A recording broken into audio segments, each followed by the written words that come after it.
प्रवेश सर, प्रवेशावर पुन्हा एकदा मोठ्या प्रमाणात प्रवेश झालेले आहे संपूर्ण महाराष्ट्रातून. काय वाटतं, शिवसेनेकडे इन्कमिंग सुरूच आहे? दररोज शिवसेनेमध्ये विविध जिल्ह्यातले लोक येत आहेत, प्रवेश करत आहेत. आज देखील नाशिक जिल्ह्यातल्या अनेक लोकांनी प्रवेश केला, लातूरमधल्या लोकांनी प्रवेश केला, शहापूरमधल्या अनेक पदाधिकारी, नगरसेवक, सरपंच यांनी प्रवेश केला आहे. मला वाटतं हे प्रक्रिया जी आहे निरंतर सुरू आहे. एका विश्वासाने लोक शिवसेनेमध्ये येत आहेत आणि महायुती जे काम विश्वासाने लोक शिवसेनेमध्ये येत आहेत आणि महायुती जे काम करते आहे, महायुती केलेला विकास, सुरू केलेला लोकाभिमुख कल्याणकारी योजना आणि आता देखील देवेंद्रजीच्या नेतृत्वाखाली आता आमची टीम काम करते आहे. अधिक वेगाने राज्याला पुढं आम्ही नेतोय आणि खऱ्या अर्थाने यामध्ये आदरणीय प्रधानमंत्री नरेंद्र मोदीजी यांचं देखील आम्हाला पाठबळ मिळतोय आणि म्हणून एक डबल इंजिन सरकार या राज्यामध्ये कार्यरत आहे. विकासाला चालना देणारं सरकार कार्यरत आहे. काल परवाच आम्ही समृद्धी महामार्गाचा शेवटचा टप्पा देखील ओपन केला. असे अनेक विकासाचे प्रकल्प आम्ही पुढे नेतोय आणि म्हणून महाराष्ट्र नंबर 1 देशामध्ये राज्य आपलं निर्माण झालेलं आहे आणि खऱ्या अर्थाने याचमुळे लोक मोठ्या प्रमाणावर येत आहेत. या ठिकाणी उद्योग येत आहेत, या ठिकाणी विकास होतोय, लोकांना रोजगार मिळतोय आणि कल्याणकारी योजनांचा लाभही मिळतो. आणि म्हणून मी आलेल्यांचं सगळ्यांचं मनापासून स्वागत करतो, त्यांना शुभेच्छा देतो. त्यांच्या भागामध्ये विकास आणि मूलभूत सोयीसुविधा देण्याचं काम या ठिकाणी महायुती सरकारच्या माध्यमातून केलं जाईल. सर, एक महत्त्वाचा आजचा विषय आहे तो म्हणजे आज सकाळी राहुल गांधी यांनी काही वृत्तपत्रांना मुलाखत दिली. त्यामध्ये त्यांनी आरोप केलेले आहेत की महाराष्ट्रातली निवडणूक विधानसभेची चोरली गेली होती. काही टक्के जे आहे ते शेवटच्या वेळी वाढवले गेले होते. काही प्रमाणामध्ये म्हणजे मोठ्या प्रमाणामध्ये फेक वोटर्स त्यामध्ये बनवले गेले होते आणि पूर्णतः ही निवडणूक जी आहे ती चोरली गेली होती. त्या वाटतं पुन्हा एकदा मुद्दा त्यांनी विधानसभेच्या निवडणुकीचा त्यांनी पुढे आणला. या अगोदर देखील संविधान खतरेमध्ये असं देखील त्यांनी सुरुवात केली होती निवडणूक. लोकसभेला देखील असंच फेक नॅरेटिव्ह त्यांनी पसरवलं. संविधान खतरे में आहे, आरक्षण जाणार, अशा प्रकारचं फेक नॅरेटिव्ह, खोट्या बातम्या पसरवून लोकसभेच्या निवडणुकांमध्ये मतदारांची दिशाभूल केली होती. परंतु आता जे त्यांनी काही ठिकाणी भाष्य करून काही ठिकाणी त्यांचा लेख आलेला आहे आणि म्हणून आता देखील विधानसभेच्या निवडणुकांमध्ये मतांवर मिळालेली मतं असतील, पडलेली टक्केवारी असेल, यावर देखील त्यांनी खऱ्या अर्थाने टीका केलेली आहे. मला वाटतं विधानसभेच्या निवडणुकांमध्ये जनतेने दिलेलं लँडस्लाईड मॅन्डेट या देशाने पाहिलेलं आहे. परंतु राहुल गांधी यांना पूर्ण देश ओळखतो. ते कधी काय बोलतील, कधी कुणावर टीका करतील आणि परदेशात विदेशात जाऊन देखील आपल्या देशाच्या प्रधानमंत्री महोदयांवर टीका करण्याचं काम ते करतात. आणि म्हणून या विधानसभेच्या निवडणुकामध्ये जे त्यांचं पानिपत झालेलं आहे, चारी मुंड्याचीच लोकांनी केलेलं आहे, ते त्याला म्हणतात गिरे तो भी टांग ऊपर, अशा प्रकारचा हा प्रकार आहे. खरं म्हणजे मी हेही सांगेन की देशामध्ये ज्यांची उरली नाही पत ते व्यक्त करतायत आपलं मतावर. त्यामुळे हे देखील दुर्दैवी आहे. खऱ्या अर्थाने आज भारत जोडो यात्रा काढली, परंतु तरीसुद्धा या महाराष्ट्रामध्ये अनेक ठिकाणी ती यात्रा आली. पण महाराष्ट्रातली जनता सुज्ञ आहे. या महाराष्ट्रातल्या जनतेने पूर्णपणे या ठिकाणी महायुतीच्या बाजूने मतदान केलं. लोकसभेला त्यांना जागा जास्त मिळाल्या तेव्हा त्यांनी तोंडातून ब्र काढला नाही, ते शांत राहिले. तेव्हा मतदार बरोबर होते, निवडणूक आयोग बरोबर होता आणि सगळं बरोबर होतं. मग अगदी विधानसभेच्या निवडणुकांमध्ये जसं लोकांनी आम्ही विधानसभेच्या निवडणुकांमध्ये जसं लोकसभेमध्ये त्यांनी फेक नॅरेटिव्ह पसरवून लोकांची दिशाभूल केली हे आमच्या लक्षात आल्यानंतर महायुतीने पूर्ण नियोजन केलं आणि हे नियोजनबद्ध पद्धतीने आम्ही निवडणुका लढवल्या आणि 2.5 वर्षात केलेल्या कामाची पोचपावती या लाडक्या बहिणींनी, लाडक्या भावांनी, लाडक्या शेतकऱ्यांनी, ज्येष्ठांनी सगळ्यांनी भरभरून मतदान केलं आणि त्यामुळे या ठिकाणी त्यांच्या पायाखालची वाळू सरकलेली आहे. आणि म्हणूनच मी आपल्याला एवढंच सांगतो की देशाचे प्रधानमंत्री नरेंद्र मोदीजी 2014 नंतर या देशाचा झालेला विकास बघा आणि 2014 बघा आणि 2014 पूर्वीचं झालेलं काम बघा. आणि म्हणून गेले 50-60 वर्ष काँग्रेसची राजवट होती. या देशातल्या नागरिकांना काय मिळालं? कुठला विकास मिळाला? गरिबी हटाव, गरिबी हटाव म्हणून गरीब हटला नाही, गरिबी हटली नाही, गरीब हटला. गरिबी हटली नाही, गरीब हटला. परंतु तेच जवळपास 30 कोटी लोकांना दारिद्र्य रेषेच्या वर आणण्याचं काम केलं. 80 कोटी लोकांना जे भुकेलेलं अन्न देण्याचं काम मोदीजींनी केलं.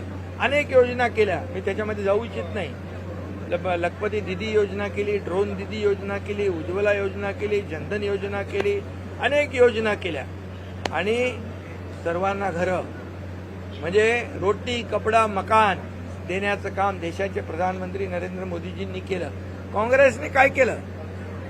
काँग्रेसने फक्त आणि फक्त राजकारण केलं. आणि म्हणून मी एवढंच सांगतो या राहुल गांधी यांना की त्यांच्या पक्षाची जी काय पद घसरलेली आहे, आज त्यांच्या पक्षामध्ये कोणी राहायला तयार नाहीत. त्यांच्या पक्षातले आज आपण पाहिलं त्यांच्या अशा प्रकारच्या वागणुकीमुळे मोठमोठे नेते गेले. ज्योतिरादित्य शिंदे, गुलाब नबी आझाद, हेमंत बिश्व शर्मा, अशोक चव्हाण असे कितीतरी लोक आहेत की ती लोक त्यांना सोडून गेली. आज पाकिस्तानच्या विरोधात ऑपरेशन सिंदूर याचं जे शिष्टमंडळ केलं त्यामध्ये देखील शशी थरूर गेले. शशी थरूर यांना पाठवलं आणि शशी थरूर यांना पाठवल्यामुळे काँग्रेसला प्रचंड त्यांच्यावर राग आला आणि त्याच्या विरोधात बोलू लागले. अरे हे देशाचा विषय आहे. आज 6 शिष्टमंडळ गेली वेगवेगळ्या देशांमध्ये, 34 देशांमध्ये भारताची भूमिका पटवून दिली आणि पाकिस्तानचा दहशतवादी बुरखा फाडून टाकला. त्यामध्ये खासदार डॉक्टर श्रीकांत शिंदे होते आणि त्याचाही मला अभिमान आहे. मला मगाशी त्याच्यासाठी सत्कार केला आमच्या प्रकाश पाटलांनी की यशस्वीपणे या ठिकाणी भारताचं नेतृत्व या सर्व 6च्या 6 शिष्टमंडळांनी केलं आणि 34 देशांचा पाठिंबा आपल्या भारताला मिळवून घेतला, लोकांनी दिला आणि पाकिस्तानला विरोध केला. तुम्ही आतापर्यंत तुम्ही मिसाईलचा हिशोब मागताय, त्या किती गोळ्यांचा हिशोब मागताय. अरे बाबा, माझं त्यांना विचारणं आहे की 26/11च्या हल्ल्यामध्ये निरपराध मुंबईतले शेकडो लोक मेले, त्यांचा हिशोब मागा. मग सिरियल बॉम्ब ब्लास्ट झाले, त्यांचा हिशोब मागा. संसदेवर हल्ला झाला, त्यांचा बॉर्डरवर सैनिकांची मुडकी छाटून पाकिस्तानमध्ये नेली जात होती, त्यांचा हिशोब. तुम्ही कसला हिशोब मागताय? आणि हे तर तुम्ही जे मॅच फिक्सिंगचं बोलताय, जेव्हा तुमची राज्य जिंकतो काँग्रेस, जेव्हा राज्य जिंकतं काँग्रेस, जेव्हा निवडणुका जिंकतं तेव्हा मॅच फिक्सिंग नसते. तेव्हा बरोबर असतो निवडणूक आयोग, तेव्हा बरोबर असते निवडणूक यंत्रणा, तेव्हा बरोबर असते EVM. जेव्हा त्यांच्या विरोधामध्ये निकाल लागला की हे सगळी ओरड सुरू होते. मग 21 देशांमध्ये 21 राज्यांमध्ये आज भारतीय जनता पक्ष NDAचं सरकार आहे. मग तिथे सगळीकडे मॅच फिक्सिंग केले. अरे 24/7 एकही दिवस सुट्टी न घेणारा प्रधानमंत्री कोण असं म्हटलं तर त्यांचं नाव आहे नरेंद्र मोदीजी. मग का तुमचा जळफळाट होतोय? तुम्ही काम करा ना, तुम्ही काम करा. आणि म्हणून की खऱ्या अर्थाने राहुल गांधी यांनी आत्मचिंतन केलं पाहिजे, काँग्रेसने आत्मचिंतन केलं पाहिजे की आपला पराभव का होतोय. आज विरोधी पक्ष नेता बनवण्या इतकं देखील संख्याबळ नाही. या महाराष्ट्रातल्या जनतेने पूर्णपणे सुपडा साफ करून टाकलेला आहे, कामाला महत्त्व दिलेलं आहे.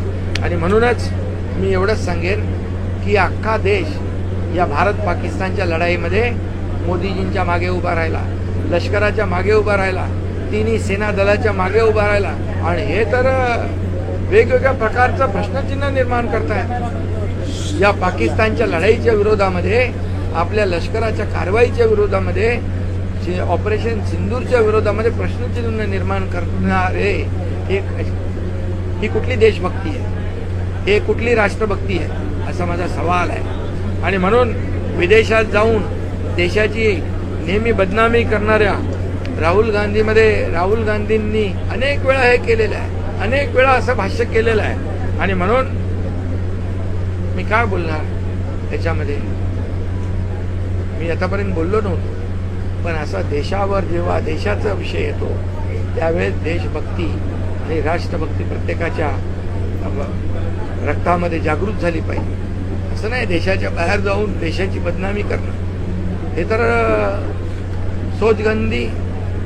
आणि पुढे बोलू काय, त्यांचं नाव राहुल गांधी म्हणू. आणि म्हणून चांगले विचार हे केले पाहिजेत खऱ्या अर्थाने. आणि जनतेचा जो काय कल आहे, जनतेचा मॅन्डेट स्वीकारला पाहिजे. हे तमाम महाराष्ट्रातल्या 13.5 कोटी जनतेचा अपमान आहे, हा संपूर्ण मतदारांचा अपमान आहे. मॅच फिक्सिंग म्हणणं आमच्या लाडक्या बहिणींचा अपमान आहे, हा शेतकऱ्यांचा अपमान आहे. आणि म्हणून या अपमानाचा बदला येणाऱ्या स्थानिक स्वराज्य संस्थांमध्ये ही सर्व जनता घेतल्याशिवाय राहणार नाही. कारण त्यांनी मतदान केलेलं आहे कामाला, मतदान केलेलं आहे विकासाला. आणि म्हणून मी आता एवढंच सांगतो की आता हे जे काय हे आता दाखवलेलं जे आहे तो ट्रेलर आहे. असंच जर ते बोलत राहिले तर पिक्चर जनता त्यांना दाखवणार. ठीक आहे, धन्यवाद. तर सध्या पाहायला गेलं तर दोन्ही ठाकरे एकत्र यावाची चर्चा सुरू आहेत. आपण देखील एनडीमध्ये आहात. मात्र पाहायला गेलं तर विधान केंद्रीकर म्हणतात की दोन्ही भाऊ एकत्र आले पाहिजे, एकनाथ शिंदे देखील एकत्र आले पाहिजे, शिवसेना एकत्र आली पाहिजे.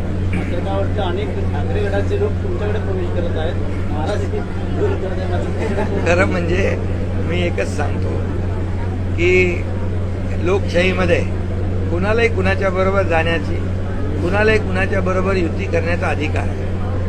लोकशाहीमध्ये त्यांना मोकळीक आहे. परंतु आता जर तरवर मी कशाला बोलू, हे जर तरचा विषय आहे. काही ठोस असा निर्णय झाल्यानंतर मी माझी प्रतिक्रिया देईन. सध्या मिठी नदीबाबत अनेक ठिकाणी छापेमारी सुरू झालेली आहे. पाहायला गेलं तर दिल्लीमध्ये यांच्यावर देखील आता गुन्हा दाखल होतो आहे. मात्र या संदर्भात कसं बघता मिठी नदीचा भ्रष्टाचार समोर आलेला आहे. आतापर्यंत जो भ्रष्टाचार, खरं म्हणजे मिठी नदीमधला जो काय भ्रष्टाचार आहे, दूध का दूध पाणी का पाणी झालं पाहिजे. आणि मुंबई महापालिकेचे पैसे हा जनतेचा पैसा आहे. हे मिठी नदीचा हा इतिहास आहे. किती वर्षापासून मिठी नदी आम्ही बोलतोय. आणि म्हणून मिठी नदीमध्ये जे कोणी दोषी असतील त्यांच्यावर कारवाई झाली पाहिजे, चौकशी झाली पाहिजे, कठोर कारवाई झाली पाहिजे. आम्ही कुठलीही सूड भावनेने कुठलीही कारवाई करणार नाही, केली नाही. मी जेव्हा मुख्यमंत्री होतो तेव्हाही नाही केली. आता देवेंद्रजी आहेत, आम्ही महायुती म्हणून कुठलंही राजकीय आक्षापोटी कुठलाही आम्ही कुणावरही सूड उगवण्याचं काम करणार नाही. पण ज्यांचं पाप आहे ते पापही झाकलं जाणार नाही. ज्यांनी पापा केलेली आहे त्या मिठीच्या गाळामध्ये कोण कोण अडकलेलं आहे, कोण रुतलेलं आहे, हे तर सगळं बाहेर येईलच. त्यामुळे चौकशी होईल, दूध का दूध पाणी का पाणी होईल. शेतकऱ्यांचा लाडक्या बहिणींसाठीचा जो निधी आहे तो बालसंगोपन विभागाचा जो अनाथ बेघर जे मुलं आहेत त्यांच्या योजनेचा निधी वळवण्यात आलेला आहे असं आरोप केलेला आहे. अनेक लोकांनी आरोप केलेला आहे. हे बघा, हे सगळे आरोप खोटे आहेत, हे बिनबुडाचे आहेत. आणि तुम्हाला मी सांगतो, कुठलीही योजना बंद झालेली नाही. सामाजिक न्याय विभाग असेल किंवा आणखी कुठले आदिवासी विभाग असेल. आणि त्याचबरोबर लाडकी बहीण योजना पण सुरू आहे, ही सुरू राहणार. हे फक्त दिशाभूल करण्याचं काम विरोधी पक्ष करतायत. त्यामुळे याच्यात कुठलाही तथ्य नाही, बिनबुडाचे आरोप आहेत. शेतकऱ्यांसाठी 3 दिवस पाऊस पडणारा मोठा मुसळधार मराठवाडा असेल, पश्चिम महाराष्ट्र, मुंबईमध्ये देखील मोठ्या ठिकाणी पाणी तुंबलं होतं. काय एकंदरीत तुमच्याकडनं जिल्हा प्रशासनाला काय निर्देश देण्यात आले का पुन्हा एकदा? जिथं जिथं अवकाळी पाऊस पडला आहे तिथल्या जिल्हाधिकाऱ्यांना मुख्यमंत्री महोदयांनी स्वतः, आम्ही दोन्ही, मी स्वतः अनेक ठिकाणी जिल्हाधिकारी आणि तिथल्या अधिकाऱ्यांशी बोललो आहे. कुठल्याही परिस्थितीमध्ये शेतकऱ्याला वाऱ्यावर आम्ही सोडणार नाही.